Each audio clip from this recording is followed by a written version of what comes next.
Hello there. My research proposal dives into how the time undergraduate college students spend on social media each day relates to their anxiety levels. Social media has woven itself into a fabric of students' everyday lives, offering a platform for communication, entertainment, and connection. But there's a flip side: too much time online can lead to stress, social comparison, and anxiety. This study aims to shed light on whether spending more time on social media is linked to increased anxiety among undergrads.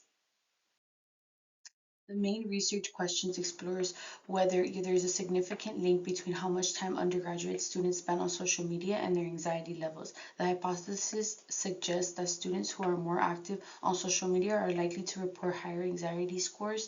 Since this is a correlational study, the goal is to see if these two variables are connected rather than proving that social media directly leads to anxiety.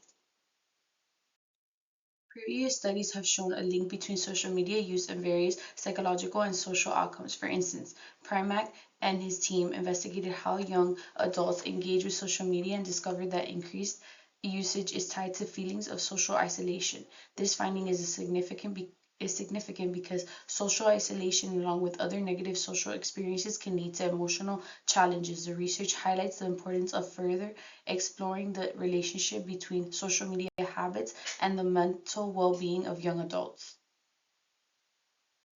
In 2017, Vanucci, Flannery, and O'Hanson carried out a significant study that delved into how social media use impacts anxiety levels in emerging adults. They discovered a clear link between the two, showing that increased social media engagement is associated with high anxiety. This research is particularly relevant to my proposal, as my own studies also examine the connection between social media use and anxiety. However, I plan to focus specifically on undergrad students ages 18 to 25.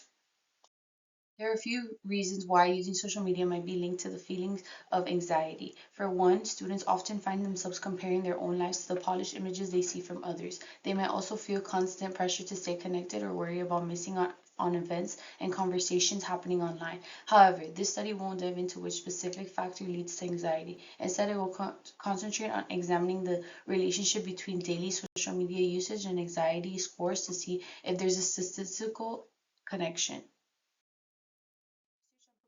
Follow a quantitative correlational design. We're looking to involve around 100 undergrad students aged 18 to 25 to recruit participants. We'll use university email announcements and online course discussion boards. It's important to note that the participation is complete voluntarily and we'll make sure to get informed consent before anyone fills out the survey. Throughout this research process, we'll prioritize confidentially and anonymously. These steps align perfectly with the study plan I outlined in my proposal.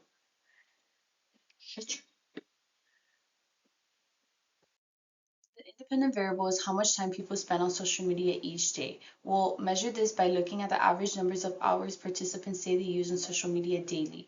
The dependent variable is anxiety, which we'll assess using GAD-7 questionnaire. Additionally, participants will fill out some demographic questions to give us a bit of their background, including their age and gender. Study hasn't been carried out yet. What we have here are more like hypothetical findings instead of concrete results. Drawing from earlier research and my own hypothesis, I anticipate that the students who say they use social media less frequently each day will likely have lower anxiety scores. Those who report higher daily usage might show higher anxiety scores, so I would expect the statistical analysis to reveal a positive correlation between these two variables. The study we're planning will utilize the Pearson product moment correlation to explore how daily social media users relates to anxiety levels. To kick things off, we'll start off with a descriptive statistics to give an overview of participants' characteristics and their responses. After that, we'll apply Pearson's correlation to see if there's a connection between these two measurable variables. We're anticipating a positive relationship, suggesting that as social media use increases, anxiety scores are likely to rise as well. Future research could really build on this study by looking into various factors that might affect the link between social media and anxiety. Researchers could dive into comparisons between different social media platforms, explore how personality traits and coping strategies come into play, or even assess the long-term impacts of social media usage. Conducting a long-term study could also shed a more light on the subject by tracking students over time instead of just gathering data at a single moment.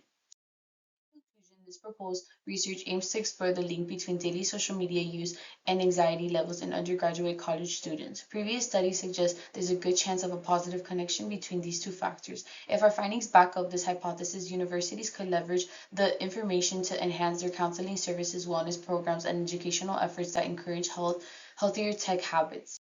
This research could add valuable insights to the field of psychology, helping us better understand the relationship between technology use and mental well being.